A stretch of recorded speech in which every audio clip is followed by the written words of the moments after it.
It's time for GAMESCAST. What was that?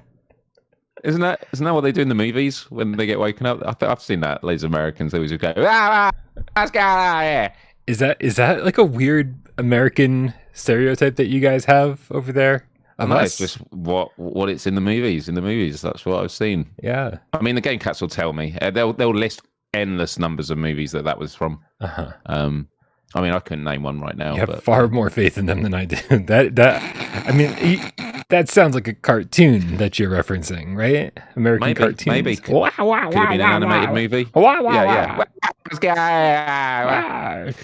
Yeah. Imzadi says, I'm sleeping. I wonder what Imzadi sounds like when she wakes up. Does it sound like... But just to be clear, that is not how I sound when I wake up to my alarm clock every morning. Oh, God. Yeah.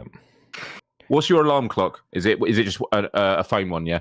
So it's I've got an Echo Show that for whatever reason has become my primary source of music. It sits in my living room, and it is also, it sets my daily reminders, reminds me to take pills, reminds me to everything, right? And so when I have to set an alarm, I use the Echo Show because it's louder than anything. My phone is like old and broken, so I can't rely on it for anything.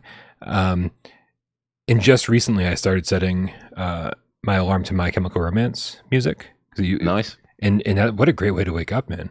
Like, just a great way to wake up to music that you love. It's blaring, like it's at top volume, like so the whole building can hear it. Wow, what's yours? That's good. Mine's just one of the standard phone ones, but I do know someone who had the Metal Gear Solid Snake. I'm up. All right, game over music. Let's do this. This show's gonna be long enough. Let's start it.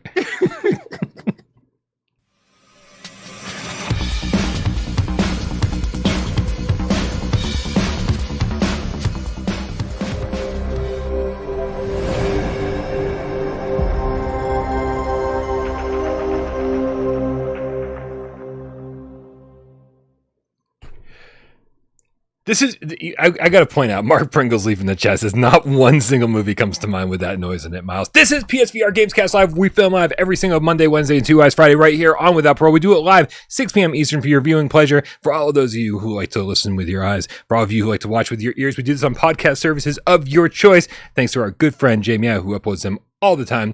Also, crazy shout out. You obviously know that Sci-Fi Game Cat Henry is our normal timestamp guy. Been doing this diligently for what seems like decades. He's on vacation for 2 weeks, and I jokingly said on Wednesday's show, if anybody out there wants to do timestamps, for the love of God, please send them to withoutparole@gmail.com. Dude, did not expect anyone to do it. Waleed is now a Game Tiger, specifically a White Line. Nope, I got that all wrong, but it's definitely our good friend Waleed. Sent me timestamps. And so, Waleed. So shout out to Waleed. You're the fucking best, dude. My name is Brian Paul from this channel right here, PSVR2, and this gentleman over here to my right, it's Miles from Miles Dyer Official on Instagram and YouTube.com/Miles. Howdy, Brian. Howdy, Game Cats. Hope we're doing well. I'm so excited because we can finally talk about Synapse. Synapse, whatever you want to call it. We can finally talk about that game, Brian, can't we? I mean, you've spoken about it in a review, but we can actually have a discussion. I've actually never heard of Synapse. What in the fuck? Synapse. What are you talking about? Synapse, you said earlier in the voice chat. Yeah, Synapse. Those are apes that sit around coveting their neighbors' wives and shit.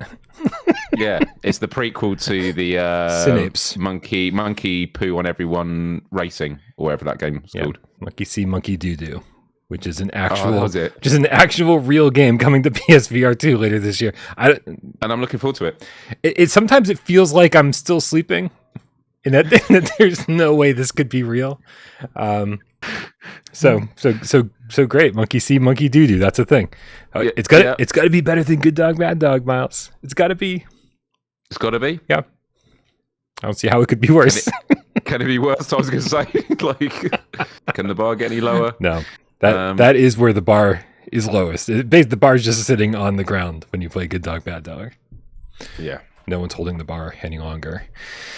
Man, how's everybody in the chat doing? You guys doing good? Everyone have an exciting weekend plan? Is anyone doing anything awesome for 4th of July? I know that's like a very American thing for good reason. I can't imagine anyone in England is like, yes, American Independence Day. To be fair, I also spend, July 4th reflecting, because I think, regardless of what's happened recently, we can all put recent events aside, but Will Smith saved the world, didn't he? He punched that alien in the head when it crash landed in the desert, and there was that guy that flew the plane right up in the middle of it. Without that, we would be enslaved by aliens. So Independence Day, yes, okay, it was your movie, but I think it's something we can all relate to. It was a global phenomenon. Even on my best days, Miles, I'm pretty slow. That took me a shocking amount of time to catch on to. Oh my God. Professor Lilith in the chat with the $5 tip says the Sunday multiplayer this week will be Poker Stars VR. It will be our tightest. It was our tightest race ever. I had to use the second choice votes to break the tie. Wow. Don't forget, you guys, join our Discord. Click the link in the description below. Come join our Discord, and that's where you'll figure out how to get involved in our weekly Sunday multiplayer meetups. Lots of cats out there complain about how, Knock is dead. I can't find anyone to play Knock with. Other games. Walkabout. I can't find anyone to play Walkabout with. Whatever it is, right? Whatever multiplayer game it is. Everyone's like, I can't find anyone to play. Well, don't worry. That's what our community's for. We've got thousands of people that are ready to play games with you. I managed to find the game of Survive tonight after the show in minutes. And I only had to buy the game for one of those people. Nice. Yeah. But yeah, I mean, it's really where dreams come true. You want to play games? Come join our Discord. But yeah, Sunday multiplayer, 2 p.m. Eastern, will be Poker Stars VR, which is great. Hopefully I'm around. I don't know if I'll be around Sunday, but I hope I am, because we don't play enough poker around here. Oh, thank you, Rody. Rody posted the description, posted the link to the Discord in the live chat. Awesome, yeah. Miles, what's going on over on your channel? I know that the last couple times we talked to you, you're doing this ridiculous thing where you're streaming like 6 PSVR2 games every weekend. Is that still going strong? It is still going strong, Brian. It is full on, but it's an absolute joy. I got to play Hubris because obviously on last week's show I hadn't played it at that point because I was saving it for first impressions during the live stream, and I played like a solid 2 hours of it, and I had the most amazing time with Hubris. Really, really enjoyed it. Had a couple of the devs in the chat just sort of talking about it, and my overall impressions are: it's a beautiful game. There's only sort of 2 mini criticisms I have of it, which weren't game breaking. One was that sometimes the climbing was a bit clunky. Like I was trying to grab stuff and it wasn't, especially when you're having to like traverse along pipes and you're trying to get your hands around the other sides and that. Mm-hmm. And then the other thing also is you get given obviously tasks to do from other characters in the game, and sometimes you might be doing stuff and not hear exactly what they say, or actually it happened in the tutorial right at the start. I misheard what they said and they don't say it again. So I'm there going, what do I need to do? And I had to keep waiting on delay for the chat to tell me. And they were telling me the wrong things at first because they were getting confused. But yeah, throughout the game, if you mishear, it'd be nice if you could talk to them again and they just repeated what you need to do. Yeah. So tiny things, but overall I'm having an amazing time and I can't wait to jump back into it. Yeah. Looking ahead to this weekend, another 6 games. Do you want to hear what they are, Brian? Oh, I absolutely want to hear what they are, Miles. Cool. So tomorrow starts at 5 p.m. UK time, which is 12 p.m. noon Eastern. I'm going to be playing Awesome Asteroids because it's just come out on PSVR, so it seems like good timing to play the PSVR2 version. So I can't wait to get into that, Awesome Asteroids. Then I'm going to be playing Drums Rock, which I know you had a good time with. I had a good time with it for the little I played, but I didn't have the time that everyone else had. I enjoyed it, but I wasn't like, oh my god, this top 10 list, top 25. Like I was like, this is better than I expected it to be, but I don't see myself really going back to it Not regularly, although I shouldn't judge it too harshly because I know that music games always get better on harder difficulties. Like the better you get, the more fun it is. So Sure. I don't want to say anything too negative because I haven't made it to that level yet.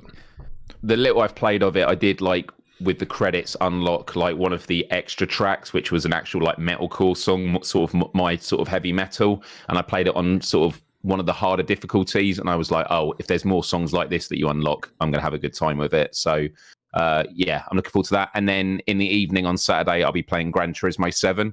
Obviously, I've played it many times before, did live streams at launch, but this is just its very own Let's Play. So if you're about on Saturday, 4 p.m. Eastern or 9 p.m. in the UK, want to join me, I'll be definitely doing some multiplayer. So that should be some good fun. And then on Sunday, I'm playing Across the Valley, the little farm game.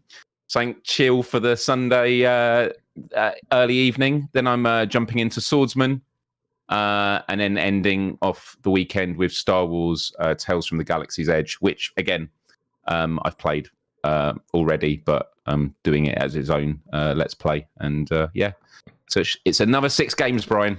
Well, it's good that you're doing this as a little refresher, if nothing else, because we behind the scenes we've been talking about getting our top 25 debate going, and who knew 4 grown adults, well, 3 adults and me, right? And who knew it would be that difficult to get 4 adults together on the same day at the same time, but we did seem to manage to nail down a day, and that will be the 9th of July, which is a Sunday. So it's not going to take the place of any GamesCast. You're not going to lose out on a GamesCast. You're going to just get an additional 4 hours of us bickering. And we'll set the time for that. I do want it to be relatively early in the day. Obviously, we don't want Miles being up until 4 a.m. Debating which game should be number 1. And so I definitely, and it would be really nice, to have something kind of, especially since it's on a Sunday, that's easy for everybody to watch. So I'm hoping to start it around noon our time, so about 6 hours earlier than usual. But we'll definitely give you more details as we get closer to that. Looking forward to it. Me too. I'm actually a little scared. I need to go back and isn't it? play some games again, like just to kind of refresh my memory, because it was so easy to be blown away by Call of the Mountain and Gran Turismo because they were the first games that I played on PSVR2. It was like, oh my god, this is fucking crazy. But and going back with my new Hans VR lenses and going back with a little bit of context as what PSVR2 is capable of, I need to play some more kayak. There's just stuff that like I loved and then didn't get to play any more of. So there's a lot of shit to do between now and the 9th. Yeah, looking at like the list of the games that I've not played yet, that I feel will be strong contenders. The Light Brigade I still haven't got a copy of, so I will be chasing that this next week because I could be mistaken here. I'm assuming it will be a contender, the Light Brigade, or what are your feelings on it potentially? I could definitely see it being a contender. Yeah. Not, like maybe the back half of the list, but sure. That's. But honestly, I've said that about so many games. Every time somebody goes, "Oh, do you think Call of the Mountain's gonna make the list? Do you think this game's gonna make the list? Do you think that?" I'm like, "Oh yeah, probably the back half." And I think I've just filled up the back half of the top 25 list with, "Oh yeah, probably with those." No idea though. Right. Yeah. How many games what are there? 100 games for PSVR2 right now? Available? Yeah. This list. Oh man, I've got this full database written out. There's a lot to be confirmed still. So there's around 100 games. Yeah. Jenna Sequa in the chat with the level 3 membership says, "Happy Friday." Friday. 2 Y's. Friday. 2 Y Fridays. Fridays. And then Looper in the chat says, "I hope you bring," with the level 3 membership says, "I hope you bring back the old bracket system." What's funny is I don't remember getting rid of the bracket system. I don't remember, but I was just talking in voice chat to some of the mods and some of the other cats about that we need a slight revision on this top 25 system. We need to make it a little bit more streamlined, and we need to make sure that any stalemates that come up, anytime we're all sitting there just staring at each other, we got to throw it immediately to the chat and put a poll up and say, you guys are going to solve this problem for us. And so I'm going to try to make as much chat interaction on this top 25 debate so not only is it more fun for you guys, but hopefully it'll speed the process up for us a little bit too. So everyone out there, go play all 100 PSVR2 games, because I don't want any of y'all voting without solid knowledge on the topic that we're voting on, right? This ain't politics. This is fucking serious. This is video games. Get your shit We're together. literally going to stop the live show and go one by one in the chat. We'll go like, Dan Kiefer, have you played this game? Yeah. We'll wait. Okay, you have. Yeah. Right, what do you think? What's your vote? Well, actually, can you email me a screenshot to make sure we can see that it's on your, and then we can check your playtime? Make sure everybody make sure your trophy list is public, because we're going to be checking on all of you, seeing how much of the game you completed. You qualify. So what do you vote? Right. Great. All right, that's Dan Kiefer. Now, Rhodey. Yeah, that's going to speed shit up so much. Yeah. I love it. But yeah, dude. Yeah, I think that's going to be a lot of fun. Speaking of PlayStation VR 2 and, moving on, of course, from PlayStation VR 1, guys, don't forget, on our Discord, you can leave viewer takeover questions in the viewer takeover channel, just like, you know what, I forgot to bring up my Rona show. Give me 1 second. 6-30. Just like Slovo did. Except Slovo didn't actually leave it in the viewer takeover channel. He left it in the Ask Brian channel. But you know what? Close enough. Disqualified. Close enough. Okay. Well, we answered like 200 viewer takeover questions on Wednesday, so that was a good effort. Ran out. We need more. So we had to pick where we could pick from. But Slovo said, I'm looking at probably packing away the PSVR 1 for good, probably sometime this year. Are there any must-play games that you think have no shot in hell being remade for PSVR 2? So what games? This is a very specific question. This isn't just must-play games on PSVR 1. This isn't what are the best games. These are games that there's no way in hell we will see these games on PlayStation VR 2, and they were also awesome, right? This is very specific. Miles. I mean, Robinson, The Journey is like the one that has always come to mind. Yeah. And it's just because it was the last game I played on PSVR, because I thought this is not getting no, it wasn't. It was because it didn't get it wasn't playable on PS5, was it? On PSVR. That was right. It. Getting confused there. It was it was one of the few PSVR games that didn't get ported to PS5. There was no backwards compatibility. And it looks stellar. The Pro update looks stellar. Like on the OG it looked fine. But on the Pro it looked amazing. So it's really crazy that this one just wasn't playable. Yep. Yeah. So that's my first choice. What about you? I mean, my first choice is a blanket statement of anything that Microsoft now owns. Like I know that's not one game. That's like 5 games. That's Doom 3. That's Minecraft. Doom VFR. That's maybe Minecraft, right? Because Microsoft had already bought Mojang prior to the PSVR 1 release. So I feel like you're right. Bethesda stuff. Yeah, Bethesda stuff for sure. So Skyrim. Right, that's probably out, and then I'm suddenly this is so embarrassing. I'm suddenly more interested in the Mage's Tale than I used to be, because In Exile is the one that's putting out that Clockwork game, Clockwork Revisited or Clockwork Revive, whatever the fuck it's called. That looks like BioShock, right? And I was like, oh man, they were the ones that made the Mage's Tale, and they were acquired by Microsoft after making the Mage's Tale, and so I'm like, well, there's no way we're getting the Mage's Tale. Like, there's no. That team they're not going to be just allowed to go update some PSVR 1 game. They're working on some other shit that's way more interesting. So, yeah, anything Microsoft owns. Okay. Actually going with sort of developers or publishers actually makes this conversation open up a bit more in ways that I hadn't originally thought. So, like Ubisoft, for example, I'm thinking of games like Werewolves Within or Star Trek Bridge Crew. Those are games that I'd like to come across, but right, I don't know. And Ubisoft's an interesting one too, because they're obviously still very much a viable company. They're still making VR games. Obviously, they've got Assassin's Creed VR Nexus on its way. But they have partnerships with Sony, don't they? Because they have didn't they have their Ubisoft platform as a part of one of the PlayStation Plus offerings? I could have been mistaken there. This all sounds familiar. Like it was, I don't pay attention to Plus as much as I should. But so the question is like, is Ubisoft interested in reworking these titles for PSVR 2? And I don't know. The fact that they didn't have any PSVR 2 launch titles, I think tells us everything we need to know. This is a different Ubisoft than the Ubisoft of 2016, who was, right there at the forefront of PSVR 1 with, like what you said, Werewolves Within, Eagle Flight, Star Trek Bridge Crew. These were awesome games that they didn't mind taking risks on, and I don't think Ubisoft likes to take risks anymore. Ubisoft is like, how many Assassin's Creed games can we pump out this year? Because that's the only thing that makes money. And then there are ones that I think were like towards the top of many of our lists, in the top 20 or top 50. I think was the last one we did in the PSVR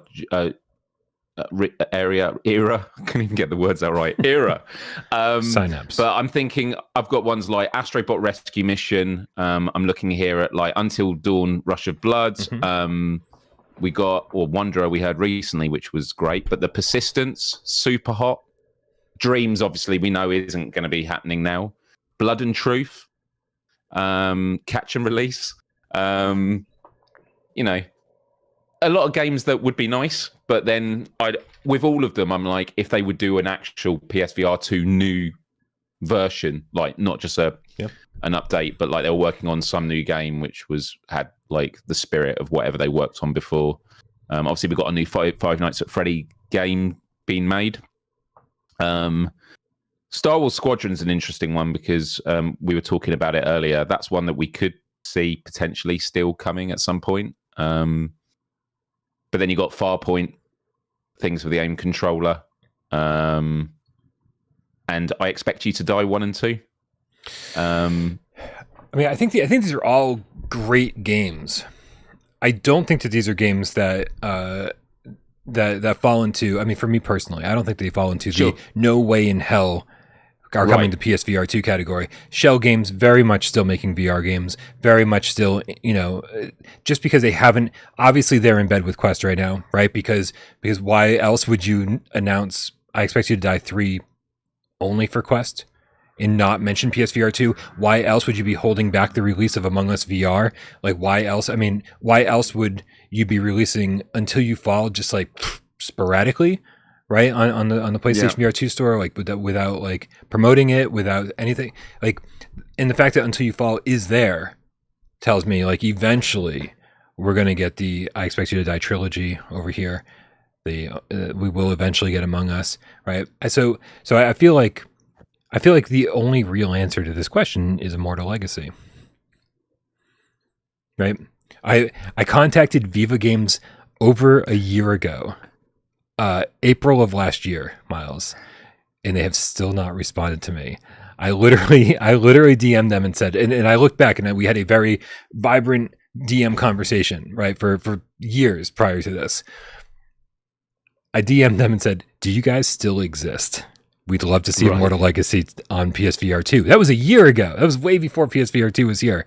No response. And so I DM'd them one more time today and said, just wondering if anyone's managing this account, because ridiculous story be damned. I love ridiculous stories in video games. I love when video games are not afraid to be video games. Immortal Legacy, I absolutely loved. So I really hope that team is still kicking somewhere. Yeah, I would love Immortal Legacy, and especially because they had more planned for this IP, right? They've already got like the other games kind of like in mind. They know what they want to do. A director's cut of this game would be great. Something along the lines of their original vision, because the way that Cookie Pie got implemented was just like so haphazard, and that wasn't at all supposed to be her role in the game. So I would love for them to be able to do the Fragments of Fate version of Immortal Legacy and actually deliver on their original vision. But I don't think it's going to happen. I don't think they exist. No. I know, man. We can hope. I mean, there's only two other games I'd mention, and again, you might, and I'm just sort of going through these to sort of debate whether or not we think they're definitely not, or so that these aren't ones I necessarily think are no way coming. But how do you feel about these two titles? Iron Man VR. We've seen Camouflage now be taken on by Meta, but it is a Marvel property. Sony, I assume, own the rights to that game, of course, and it's a massive IP. Like, to get that on PSVR 2, I think would be a big push if it was optimized and given an overhaul. I can't see it happening, but it'd be amazing to see. And then the second one I'd throw at you is Hitman 3. How do you feel about those two titles? I think Iron Man might be the easier one to tackle. Who was it that it was it Endeavor One that ported that over to Quest? I'm not sure. I think so, and I could be wrong about that, but somebody fact checked me.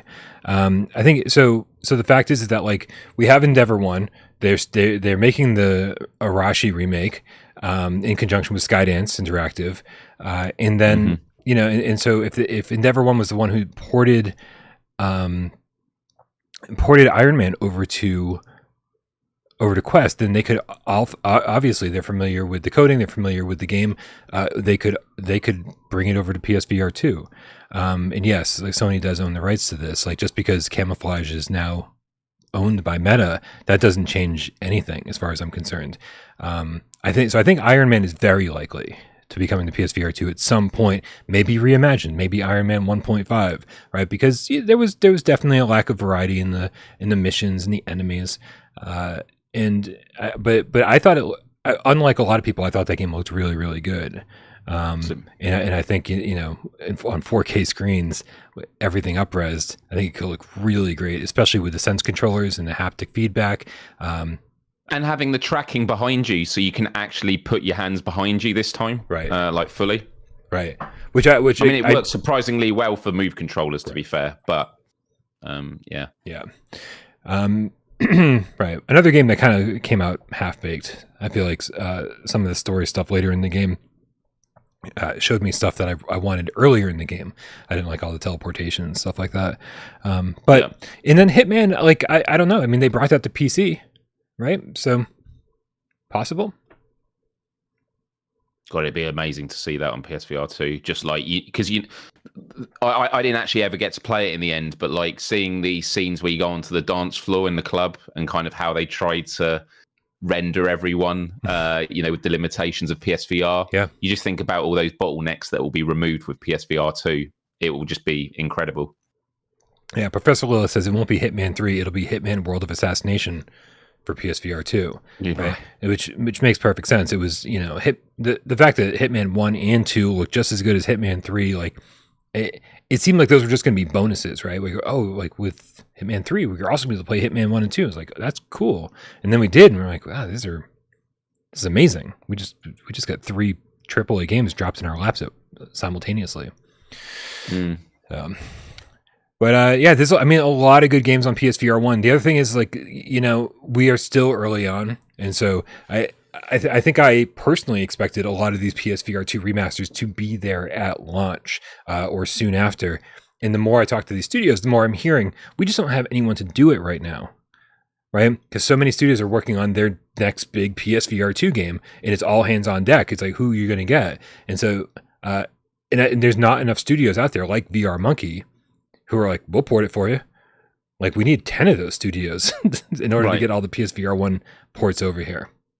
And also, and this is what I've said before, is there is actual value in waiting and having like these, remakes or updates for PSVR 2 getting sprinkled over the next 4 years, because it will be long enough that people may be more willing to pay full price because they're like, I remember this, whereas at the moment we're still in that stage where like, I only just bought it a year ago or two. I'm not paying again. Whereas if it's left long enough, and even if it's not necessarily about that, and it does involve free upgrades, it just means that you've got a whole new audience of people to sell your product to. So I don't feel there's a window to be missed if the upgrades are done well enough. In terms of, it's not just it's now playable in PSVR 2. If the fidelity and mechanics are optimized. Games that had great core gameplay mechanics and were really good fun on PSVR, they can be fun on PSVR 2 as well. Yeah, just because we're on PSVR 2 doesn't mean that PSVR 1 is suddenly obsolete and all the games are suddenly obsolete. We haven't. We're still very much in what I'd call the Quest 2 generation, right? Like all the games that are being made right now are generally being made for Quest 2 as well, right? So that's very much at the PSVR 1 level of game size, gameplay mechanics. And so we haven't really taken that next big step forward yet. We will over the next couple of years, but a lot of those games will hold up just fine if they're brought over with, as you said, enough care and attention. Miles, you checked in on Sea Smash today, right? They've had a couple updates since launch. How did that go for you? Yeah, so just before the show, I quickly dived on because C Smash tweeted almost 24 hours ago now. Alert, Zen update is live. So I'll just read you through what they said the updates are, and I'll sort of talk about what I have seen. So firstly, they said that with Journey, which is the campaign mode, they have the regular campaign mode where if you run out of time, you have to start all the way back from the beginning. The Zen mode is you have infinite lives. Well, they've changed that mechanic now. So Zen mode stages have infinite time and can be completed at leisure, no pressure. We agree. Makes complete sense. I didn't obviously try that mode out, but I think that makes sense. If you're doing a Zen mode, yes, okay, you get infinite lives. You've still got the time pressure. Just let people take their time with the levels and feel Zen-like. Exactly, and then that even further differentiates the Zen mode from the challenge mode, which I really like. Yeah, absolutely. And this is what I love. The theme with these updates is the devs have said, there's still a lot of changes we want to make. The fact that they've done that shows that there's no ego. It's like, no, okay, that clearly wasn't the right decision. This is. Next up, we've got challenge mode now counts down, showing the remaining amount of time along with stage rank time. So the way it was originally is you'd have like, I think it would say A, B, and C, didn't it? And it had the times for each of them. I think so. And your time is going up. And when it hits each bracket, it would then go to B and then to C, and then you'd run out of time. Whereas actually having it now just as a countdown, because once you get to C or beyond the C bracket, you then game over. So again, completely makes sense. It was needlessly confusing, Miles. Needlessly, yes. I'm watching and I'm watching the time count up. I'm like, I have a time limit and it's counting up. It's like that is not helpful. While I'm just glancing over at the UI while I'm playing. Right.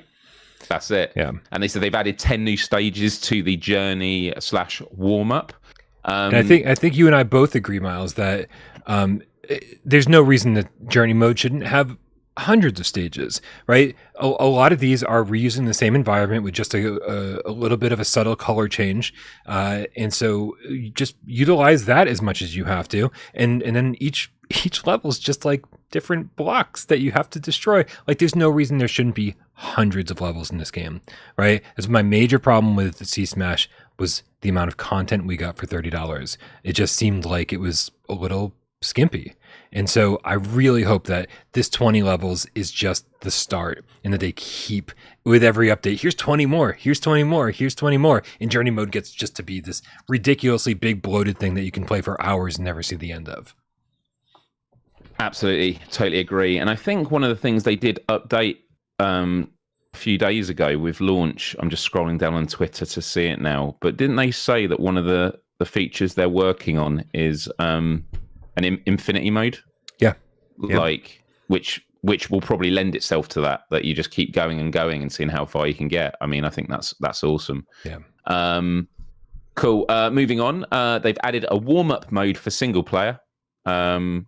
Fine, that's cool. I wonder what the difference between warm-up mode and the practice mode is, because the practice mode is the thing you just kind of play while you're waiting for somebody to show up in multiplayer, right? It's all I think that is warm-up. I think it is called warm-up. So you can just do that whenever you want now instead of while you're waiting for another player to show up? Yeah. Okay, that makes sense. So. Cool. Yeah. They've added more info about the options available to the Journey select screen with short video examples. So this I did capture footage of, didn't get it over in time. Yeah. So one of my criticisms of the game is that when you're in Journey mode and you're plotting on the orbit what ones you're going to, there's different like symbols, and you can press an expand button and it'll say next to each symbol, this is what it means. But in terms of power-ups and that, and I was like, there's some that like give you a certain type of power smash, and others are to do with like giving you extra time. Like there's different, some of these things override each other. So if you start leveling up a particular power up, but then you collect a different power up, you then start leveling up that one. So they replace each other. Whereas the points one and the time one, they just add on to your gameplay. Mm-hmm. So now when you're in there, as you're scrolling and pointing at the different planets you're looking at, it brings up a little screen on the right with a preview of what that mode means in terms of if it's a trick mode or if it's for a certain power up. to be honest, my criticism now is the screen is too small. It'd be cool if you could expand it, but it explains things in a lot more detail. I think it still could be more accurate and clear, but it's definitely a step in the right direction. And then just the last few things, added the current stage rank to the results. So I got confused with this on my Let's Play, and the devs kept telling me that I was looking on the right going, oh, but I beat that time. Why haven't I got A? And it's because at the end of the level, it's telling you the A, B, and C for the next map. So you're getting your results, and then it's telling you like this is what's up, what is up next, which I understand is helpful in some ways, but most of the times I'm looking at it going, what? I beat that score. Oh, and they were like, oh no, that's for the next one. So again, just watching people play, there's a lot of things they probably thought makes sense. And then the last two things, all UI has been updated and simplified to reflect the changes. Definitely noticed that. And minor bugs resolved and other quality of life updates. One of which I noticed, and it was a criticism I had, which is when you go into quick play, you don't just play quick play, you can select one of the modes or multiple. But I just select all the modes because I just want to play with someone. Right. But then when you play that match and you come back to the menu, you've got to select them all again. Now it keeps all of them selected that you had last time. So like simple things, but it shows you that they're really paying attention to details. So Wolf and Wood, rapid eye movers, keep going. There's still lots of stuff I want to see on the game, but definitely a step in the right direction. I will revisit C Smash again when co-op comes out. When the co-op modes come out, I will be there. But I also want there to be leaderboards. Tonight I finally beat the end boss, and it's like you get a score. I have no idea how I'm meant to find that score again, or have any sense of what I did. You know, no stat sheet anywhere to be found. It's like I hope the game's keeping track of it, and so when we finally get stat sheets of some kind or leaderboards, that will just be there. It's like, oh no, that we weren't keeping track of anything up to this point, Miles. Sorry, you're gonna have to do it again. Yeah, they are working on it, because I showed one of the devs on my live stream about when you do a quick play, only when the other person quits and it kicks you out to the main menu, it will say, so-and-so's been disconnected, a win has been registered. And I said to him on the stream, registered where? I was like, I know it's I assume it's on your API, so it is being registered. It's one of those things of like, it will be keeping the stats, it's just we can't see them yet. So it's just you want to have a sense of progress, and it doesn't necessarily mean you need a progression system like XP, but just every time I come to the game, I don't want to feel like I'm back where I started. I don't know. I just like to see, did I do better than last time? You know, I know in the good old days of gaming, we used to have to get a pen and paper and have a little notebook. Sure. Yeah. It's always great when you pick up an old NES game, and in the back of the manual, some kid has like written down his high score, and you're like, oh, you're probably dead now. It's like, whoa. Well, I didn't expect to say that. So. Yeah, I'm just trying to wake the chat up, because they've been talking about fish for the last 20 minutes, and they don't give a fuck about what we're talking about. So let's move on to another thing that they don't care about, and that is Math World VR. Yeah, I'm not kidding. Whoa! I actually played Math World VR today. It's $15 on the PlayStation Store. Math World. Hold on, I'm going to get some footage up here for you guys so you can see exactly what I'm talking about. It's like carnival games. Yes, what's up? Does it have a platinum trophy, Brian? In the front, not talking about fish. What can I answer? What can I answer for you? Oh, what's up, Synapse? Does it have a platinum trophy? It does have a platinum trophy, and let me tell you how you achieve the platinum trophy. Time, play it? Miles. Time. Oh, time. Yes, because I played through every single one of these mini games, got 3 stars in every single mini game on the first try. And I got 0 trophies. So you just have to play all of the mini games so many times. Like I think like 30 or 40 times or something. You have to unlock all the skins. Like you don't even have to be good at it. You just fucking play it a lot, and then you get a platinum trophy. It's going to take hours though, because each of these mini games takes a couple minutes to play, and you got to do each one like 30 times. Like, oh Jesus. So, Looper, the Underground Game Cat with the €2 says, I'd prefer Meth World VR. I think Looper just outed himself. Is this a must play before our top 20 chat? This will not be. Actually, this will not only not come up on our top 25 debate, Miles. This will 25. This will never come up ever again. So everybody listen up now, because I may never say the words Math World again after the show. Okay, but I will, because as I've said, I will be playing every single game on a Let's Play, so there will be a Math World Let's Play, which so I can't wait. Here's the thing. I was actually streaming this in Discord while I was playing it today, and I guarantee you that some people who were watching were like, literally were like, Brian doesn't know the difference between odd and even numbers, because it's this most simple thing ever. They're like, slice an even number, or slice an odd number, or throw this dart at a balloon with an odd number and even number. Dude, the controls in this game are fucking terrible. And so like, I'm doing my best throwing this shit, and it's just awful. This basketball stuff right here, like, look how I'm always shooting it to the right, even though like I'm kind of slowly tilting my controller more and more to the left. It's just always shooting off to the right. And it's like, with the smallest push, it propels the ball out of your hand. So it's like, you don't even have control over the power.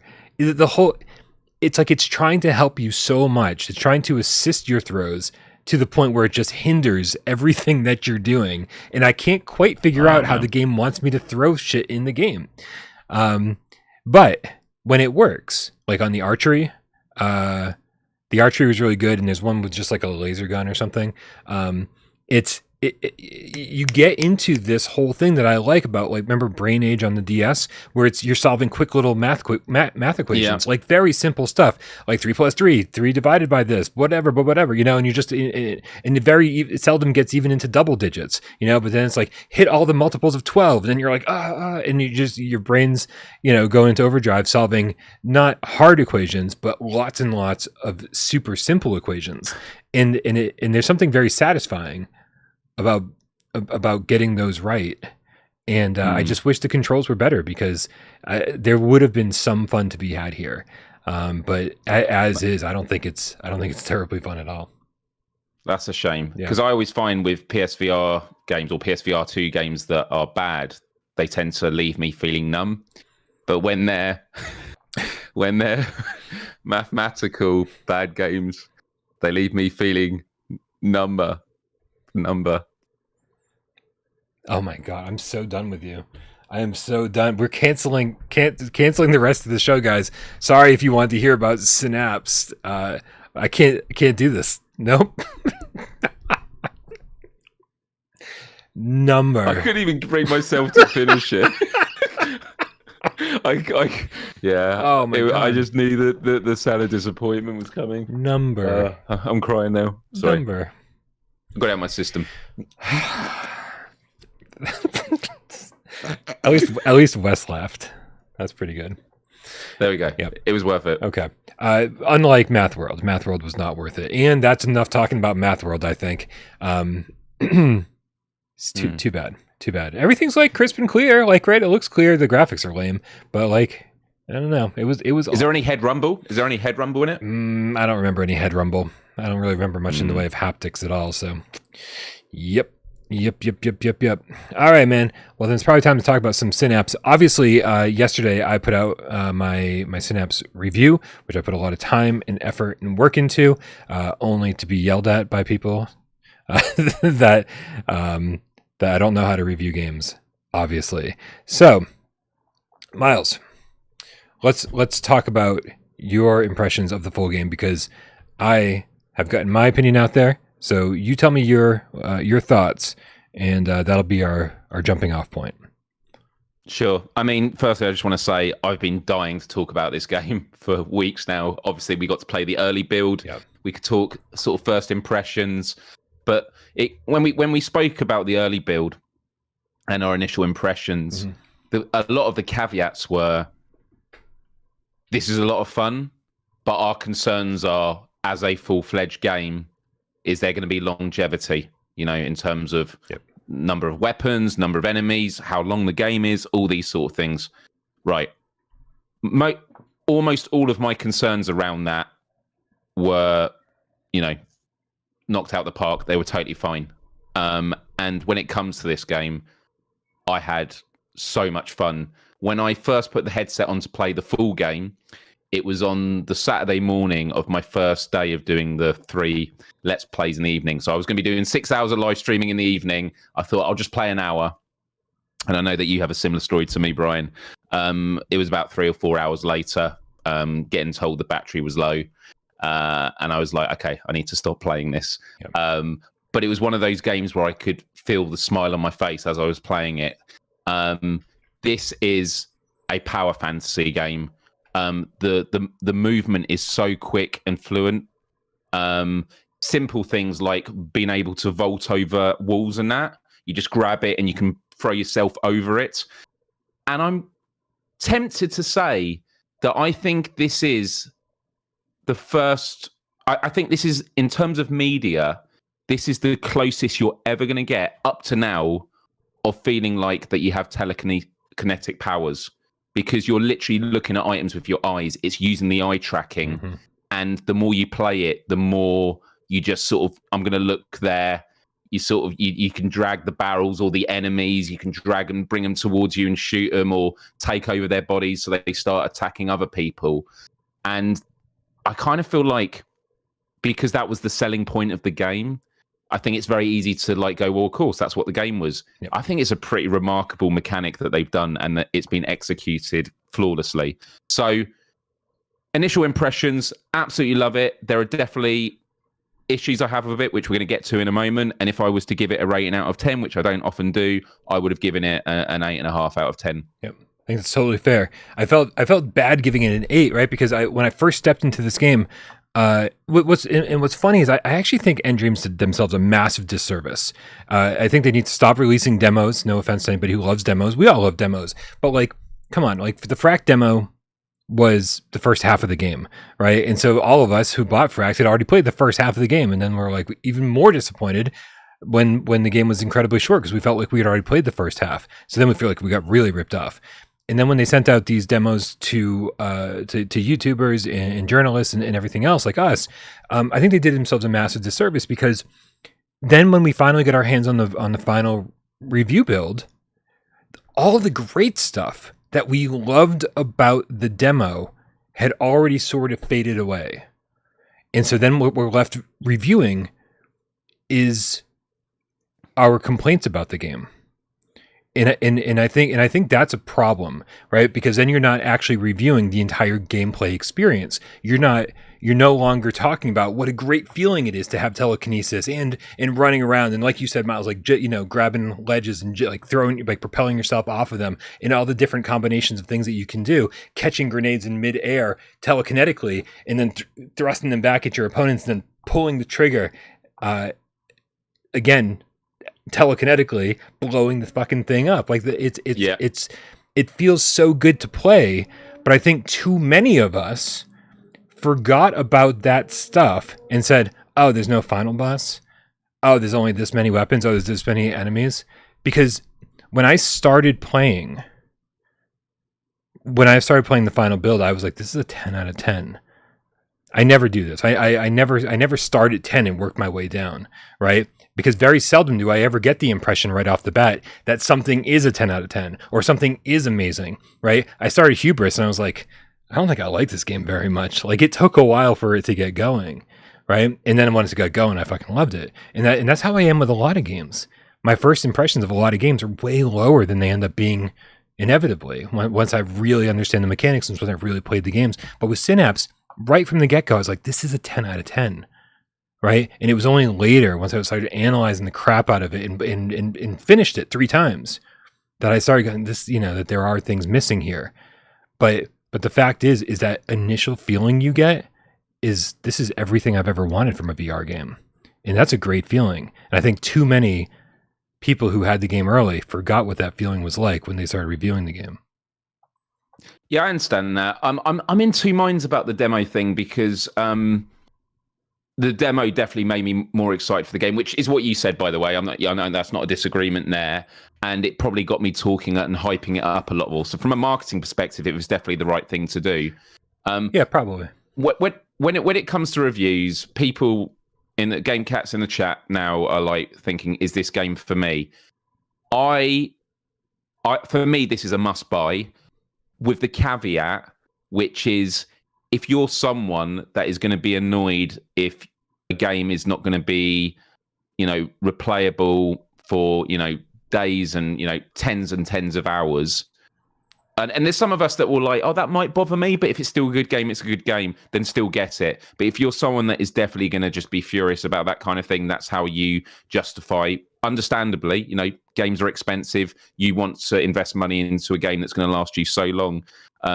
I think this is a must-have. The feeling of everything, again, like vaulting walls, using telekinesis, the gunplay feels great. The sound is amazing. The sound design, the art style is absolutely incredible.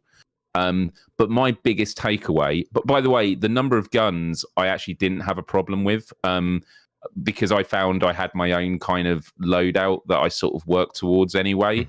And in terms of enemy types, it was as I suspected. There are 4 enemy types. Again, I didn't have issues with it. However, my big takeaway is nDreams, please keep building on this world. It might be that they do it as another game, but for me, it's like, and we can get into this more in a moment. For me, there are so many things they could add to this game that would just completely scale up its replayability. So, thinking of endgame content. Actually, we should probably, before we get into that, give some context about like why the game feels short. So, sure, yeah. We don't obviously want to give spoilers and go too specific, but the gist of it is that you are going into the mind of this colonel. That is what has been in the trailers and that. You're going into a mind and you are going deeper and deeper into their mind. And so there are basically, are there 7 zones that you go into? 7 or 8 zones? I think, 8. Oh, crap. I can't remember. 5, 4. I think there's 7 and then there's the 8th, which is maybe the final one. Okay, but I could be mistaken. That sounds right. There's around that many. And so what you do is you go through it, and if you die, you go back to the beginning. You by completing challenges, you get upgrade points, which has its own skill tree, and that gives you new abilities. That is all absolutely amazing. The challenges are interesting. The upgrades are awesome. Every time you're like, oh, wow, now I've unlocked this. You know what you're going to grind for. But once you get to the end, and without going into specifics of what that means, you effectively got to play the game again. But each time you do it, it gets more difficult, and you learn more about the story. I've completed the first 2. I've not done the third. I almost did it tonight, and I messed up on the last bit. Really annoyed. But I have platinumed the game, which came as a surprise because I thought completing it a third time would be required. Although Fract had the most evil trophy. Do you remember that? Yeah. I do remember. Yeah. Right. Actually, I actually haven't platinumed it, and I finished it 3 times. So, because I have, I still need to get an S rank 6 times in one run, right? And there's a couple other things that I need to finish on my skill tree. But that gives me, for somebody who has spent over 10 hours with this game trying to complete it, that's another hour or 2 of gameplay time that I'm excited to go back and have reasons to play more of. Because other than that, like my skill tree is pretty much all upgraded, and I've done the 3 runs, and I've seen everything there is to see. And so there's not the Spelunky type of replayability that I was kind of hoping for in this, or even like the until you fall type of replayability. So I mean, I'm glad I haven't gotten the platinum yet, because I want an excuse to get back in there. Right. So one of the big criticisms that have been made on various reviews in various forms, and it's a fair one, which is this game is too short, okay? Mm-hmm. And you are playing the same campaign 3 times, although every time you're on a level, you start from different areas, but it's still kind of the same enemies. There is a bit of randomization. For me, and I don't know if you feel this is a fair comparison to make, Brian, but I think of games like, let's say, Pistol Whip, or games like this, action, but they're music. In terms of how long you play them again and again because you're trying to beat those high scores, mm-hmm. but they're all like 2-3 minute tracks. Whereas to get to the end of a full run on Synapse, like to begin with, you're doing half an hour to an hour. And so in terms of the amount of content, that was just a comparison that came to mind straight away when people complained about it being too short. It's like, it's not like a first person shooter campaign. Right. This is not... this is a different experience. Like, even when I complete this game a third time, I'm just going to want to run back in there and just because it feels amazing. However, and I'll let you respond to that before I start saying the things that I think could add to its longevity. But yeah, what are your thoughts about that? I'm gonna want, if I ever go back into Synapse after getting the platinum, I think after I get the platinum, I want to delete my save, because I'm going to want to start over and start building up from scratch again, right? Because one of my feelings was, as much as I love the progression system and the skill tree, because every single thing that you add is impactful, right? Whether it be more life or whatever else, I wanted to start from nothing. I wanted to start from an underpowered pistol with no telekinetic powers, right? A pistol that can hold 3 shots or something, right? I wanted to start from nothing, and then gradually build my way up. And you're powerful right from the get-go. And I think that was to the game's detriment. Did you say anywhere from 30 to 60 minutes for a run? Is that what you said? I'm curious. Yeah. Well, actually, that might have been a mistake. I mean, I'm only asking because I know that AJ said that he was flying through levels, and he was doing them 3 times faster than me. And so that's why I was curious where you stood, because it took me an hour and 30, hour and 45 on a couple of the runs, right? Because I played very conservatively. I was definitely taking as much cover as I could and trying to conserve health as much as I could, because obviously it took me 3 runs to beat it took me 3 attempts to beat the first run. Well, but this is the thing, is this is what I love about Synapse, is you can literally play it in different ways. And when I went to nDreams and played it and seeing how everyone else was playing it, everyone was in different styles. I was trying to kind of stress test it, and I was like, if I run at these enemies and just keep attacking, is it going to let me do that? And it does. It's you take high damage, but then there's sort of you take high damage when they hit you up close, but at the same time you're closing in on them quite quickly. So actually, I think that maybe the first time I completed it, maybe it was an hour to an hour and 15. I mean, now I've got the abilities, and now I can do the basic, the first run I can do it in about 25 minutes or something like that. I could probably do it a bit faster, but this actually gets to one of my points of one of the upgrades they could do. We sound like broken records, Brian, when it comes to progression system and leaderboards. Yeah. But you and I are always on the same page when it comes to this stuff. We love feeling like we've accomplished something every time we pick up the controllers. Right. I was telling them this when I was at nDreams. This is a game, and I think it will when it comes out, where there'll be viral clips of people showing all sorts of crazy stuff. They actually told me in the studio that something you can do is you can drag the enemies towards you and then reload your gun on them, which you can do. I've just not had that moment. It's gonna be one of those things of when it does it just feels amazing. But I'll give you an example, and nDreams, take notes because I'd love for you to do this. It'd be great if you did a time attack mode. So what you do is you enter an area and you have a clock counting down, and every time you kill an enemy, you get 2 seconds. Do you know what I mean? That is one simple example of a mode that would give it so much replayability. Yeah. You could do modifiers. I think of Destiny every week, where maybe it's you're just, one of the enemies are these exploding skull people that are just absolutely horrific. In the full game, they stomp really loud, and you came across the level where it's just them. That's all there are on the level. Did you have that? Was it the runners? The exploding ones, yeah.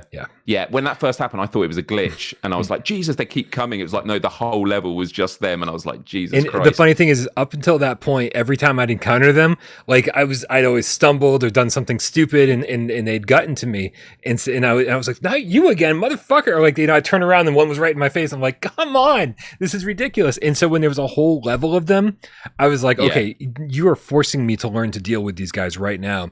And it was funny that I learned just to pick them up and slam them against the wall, because then when they fell, they were going to blow up on their own and they'd be really far from me. And so just doing that over and over and over and over, and then tossing them back at enemies to create explosions that would kill more enemies and then trigger more explosions of the same type.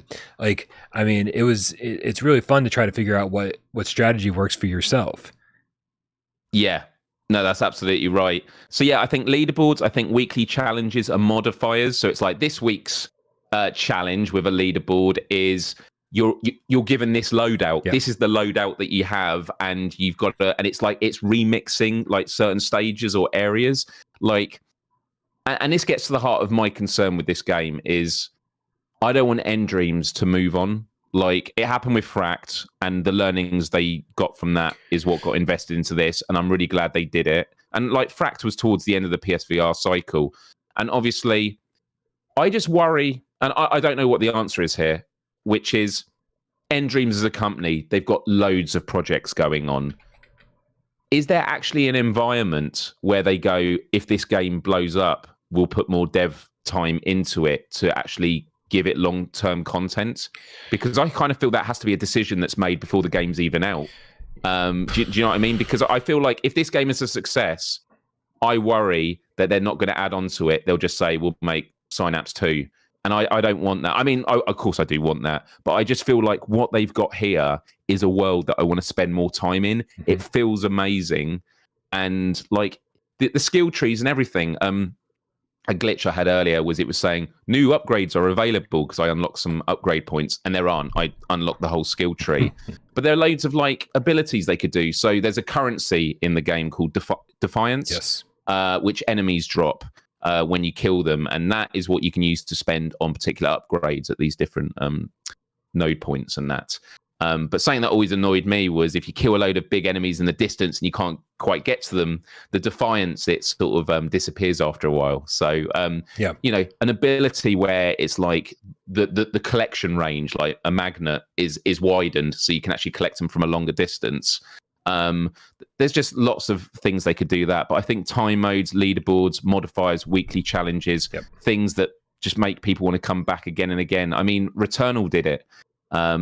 But I just feel that this game is going to be much more viral, and it's going to be something people are talking about. Like, hey, how did you all get on this week? Like, how did you get such a good time? That's something that's going to get people talking. And sorry, final thing while it's at the tip of my tongue. Something that PS5 was talking about when it first came out, and it was a big thing. It happened with the Astrobot, Astro's Playroom game, was they had the time trials, and when your friend beat your time on it, it also happened on Sackboy, you would get a notification on your PlayStation 5 saying, Brian has just beaten your time on this level, and you click the PlayStation icon and it takes you into the game, onto that level. And that was really cool. And it's like, there's an opportunity here, and that's, you know, good for promoting games, where if Synapse had it for their weekly time thing and it pinged friends saying, Brian's just beaten your time. Oh shit, I've got to put the headset back on and try and beat him. Like, this is how you get people spending more time in your game. And don't even get me started about cosmetics and battle passes and stuff like that. Yeah, I mean, there's certainly a lot to unpack there, Miles. But I think the easiest thing to say about everything that you said is that I find it highly unlikely that we'll see nDreams update this game at all, right? Maybe a couple patches or something along those lines, but not like new game modes and not new content. You know, probably just stuff to things that like just like little bugs, like small things that you might have found. Maybe just polish it up a little bit if people ran into any issues, because if I've got my information right, like Fract was paid for by PlayStation, and I think once that game is complete and it's out there, they're not getting more money from PlayStation to update the game further, right? And the same thing goes for Synapse. It is paid for by Sony. It is a PlayStation VR2 exclusive, and I think once the game is out, the transaction is over. And so then it's like, well, it doesn't behoove them at all to update the game, especially if they're not making any more money off of it. So it's such a good point, and it's such a shame, but it's the reality. Yeah, Wes is in the chat saying they added leaderboard stuff to Phantom Covert Ops, which is good to hear, right? But I was Covert Ops, was Phantom paid for by Meta? I don't know if that's the case or not. The fact that we haven't gotten it over here on PlayStation means maybe, but who knows? But maybe it's one of those things that that if it was paid for by Meta, maybe that was an agreement. Meta goes, you know what? Like, this game's great and it's selling a lot of headsets. Like, please, here's some more money. Update the game further. So who knows? This is actually another reason, selfishly, that I just want everyone to go out and buy this. Is I just want this game to be a success, so they make more of it. Like nDreams, like compare this to Fract, man. It shows you how, like, Fract was, yes, it was a short game and stuff, but like the cover system was great. The skiing, there was elements on it that were really cool and interesting and exciting. And it was like, but it just needed a bit more of this. comparing this to Frag, this is such a massive step up, and it shows you they look that they just come across as a very bold company that is constantly willing to innovate. And but this is a game that just ultimately I want to spend more time in, and I am going to be spending more time in. I haven't got sick of it yet, but I am worried about getting to that point where I'm just like, if they just kept building on this world, I would keep playing in it. Like, it just feels amazing. Yes, I agree with you. Although I agree with you on that point, I don't agree with you on your previous point that this is a massive step up. It works better. Like, nDreams has figured out, hey, if we have this many millions of dollars to create a game, then they sort of figured out a better way to reuse assets and keep you playing and replaying the same places over and over and reusing stuff in a way that makes it still feel like you're progressing, right? The roguelite genre is great for that.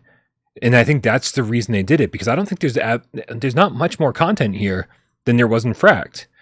No, but when I'm talking about step up, I mean in terms of, like, you know, making the most of eye tracking, the smoothness, like it's less clunky of a game. Like Frax, I always felt like, now I've got to walk over here. Like, this game is just like, I want to go there. Great. You know, it's just a very energetic game that just feels next gen. And you know, it's very easy to argue and say, well, yeah, they've got next gen hardware. Yeah. There's plenty of proof to show that just having next gen hardware doesn't mean that games feel next gen. And but I'm with you in terms of there's a lot of stuff that's reused and things like that. I'd like to see I want nDreams to remix Fract and make it into a roguelite game. Right? Take all the different environments that you see in Fract and find a way to make that into a roguelite, and then we'd be like, I don't know. Because then you'd be skiing sometimes, and then you'd be ziplining sometimes. I don't know. I see, and this is the thing. What's the subtitle of this video called? I don't know. Is it something about nDreams? Did you see a flawed but beautiful roguelite? What does it say underneath that on the thumbnail? Oh wait, no, I don't know. No, I don't know either. While we're figuring that out, Living Legend with the Canadian $2 tip says, we need a wingsuit VR. We need a wingsuit VR. Do you think he needs a wingsuit VR game, or do you think he just wants a wingsuit to wear in VR? It was from like an hour ago, Miles, so this tip probably doesn't make any sense anymore. Sorry, Living Legend, I apologize. It's all my fault. But yeah, definitely Rush VR was amazing, and so if we could get that on PSVR2 with some better looking graphics, it'd be amazing. I've just got the thumbnail, Brian. Exquisite but flawed are Synapse, Synopsis, and the nDreams VR dilemma. Perfect, because we're gonna tackle that in just a second after this tip. Looper the Underground Game Cat with the €5 says, has AJ mentioned he was cheating using the enemy grab exploit? He mentioned that to me. Apparently, he also mentioned that to you. So the interesting thing is that AJ basically said he flew through it, didn't have any problems because he got one of the perks he got on his run was a thing you can like grab the enemy with telekinesis, and while you're holding it, it's only supposed to work for a couple seconds. While you're holding them in place, all the other enemies around them will attack him. Yes. And so all the enemies very briefly should be on your side just for a moment. But there's something wrong with it, apparently, or was when AJ was playing it. And as he held them, enemies would just endlessly attack them until they died. And so he'd let that one go and grab another one. Yeah. Then it would die, grab another one.